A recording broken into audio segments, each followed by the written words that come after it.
गरज असेल तरच घराबाहेर पडा असं आवाहन करतायत मंत्री अनिल पाटील। मदत आणि पुनर्वसन मंत्री अनिल पाटील यांनी मुंबईकरांना गरज नसेल तर घराबाहेर पडू नका असं आवाहन केलंय।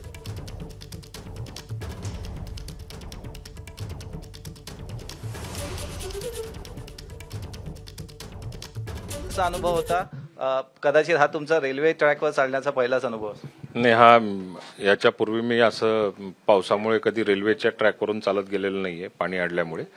पण एक अनुभव जरी कसाही असला तरी सुद्धा एक शिकायला मिळालं की 2 स्टेशनच्या मध्ये ट्रॅकवरती एखादी प्रवासी वाहतूक करणारी जी रेल्वे असेल त्या रेल्वेला उभं करू नये अशा स्वरूपाच्या सूचना रेल्वे प्रशासनाला यापूर्वी दिलेल्या आहेत आणि आता त्या अधिक कटाक्षाने आपण पाळाव्या या पद्धतीचं त्यांना सांगितलं जाईल।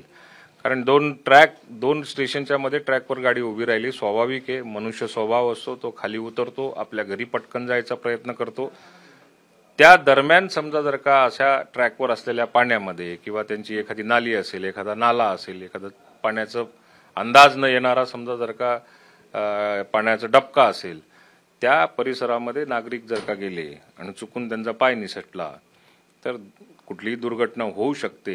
म्हणून आमच्या सूचना अशा असतील की प्लॅटफॉर्म ज्या ठिकाणी अवेलेबल असेल त्या प्लॅटफॉर्मवर आपण गाडी उभी करावी आणि पुढच्या प्लॅटफॉर्मपर्यंत ट्रॅक जर का क्लिअर असेल तरच ही गाडी पुढची त्यांच्याकडे यंत्रणा जी असेल त्या यंत्रणेच्या माध्यमातून पुढच्या प्लॅटफॉर्मवर न्यावी, परंतु 2 ट्रॅकच्या मध्ये प्रवासी करणारी ट्रेन उभी करू नये। मुंबईत आज तुम्ही स्वतः सध्या पालिका मुख्यालयात आहात, काय परिस्थिती आहे राज्यासाठी आणि मुंबईसाठी? नाही, एक तर मुंबई महापालिका ही एक देशामधली आगळी वेगळी महापालिका आहे आणि त्यामध्ये मी आज जे अनुभवलं, मुंबई महापालिकेच्या कमिशनर पासून तर फार शेवटच्या कर्मचाऱ्यापर्यंत मुंबईमधला प्रत्येक कर्मचारी काम करताना दिसतोय।